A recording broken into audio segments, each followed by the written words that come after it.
Good morning my all friends, আপনারা সবাই কেমন আছেন? আশা করি খুব ভালো আছেন। তো আমিও ভালো আছি। বেশি কথা না বাড়িয়ে কাজের কথায় আসি। তো আজকে আমি আপনাদের দেখাবো ডবল স্ট্যান্ড সিস্টেম আপার পার্ট সেটিং করে। তো সর্বপ্রথম আমরা বক্সটাকে টাইলস লেভেল করে কেটে নিব, যেমন আমি কাটতেছি। তোমার মায়া জালে পড়ে আমি আজও কত রাত জাগি, যত দূরে যাই তত তোমার ডাক শুনি, ফেলে দিয়ে চলে।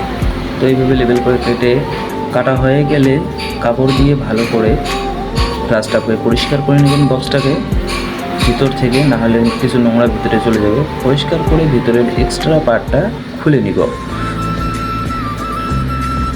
তো দেখবেন আমরা কিন্তু সব সময় কানেকশন পাইপ অফ রাখি, কারণ ভিতরে যদি কোনো নোংরা জল চলে যায় তাহলে সমস্যা হতে পারে।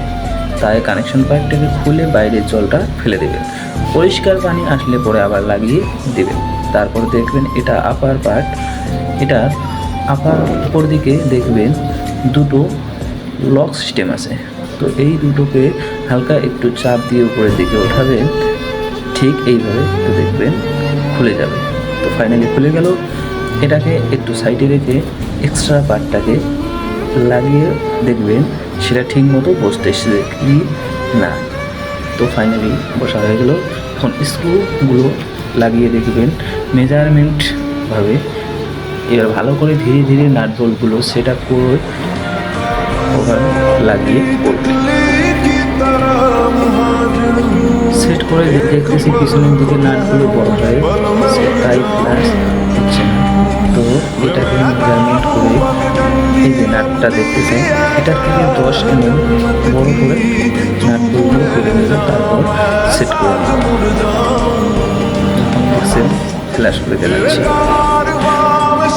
তো এইভাবে ভালো করে দেখে মেজারমেন্ট করে আগে কেটে নিব। তারপর আগে যে ভেতরের আবার পার্টটা খুলে সাইডে রেখেছি সেটা সেট করে নেব। আশা করি আমি আপনাদেরকে ভালো করে বোঝাতে পারতেছি।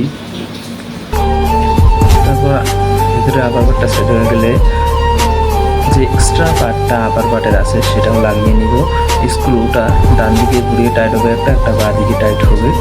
তো ভালো করে বসছে কিনা চেক করে নিয়ে তারপর আমাদের যে আপার পার্ট আছে সেটা আমরা ভালো করে বসিয়ে নিব।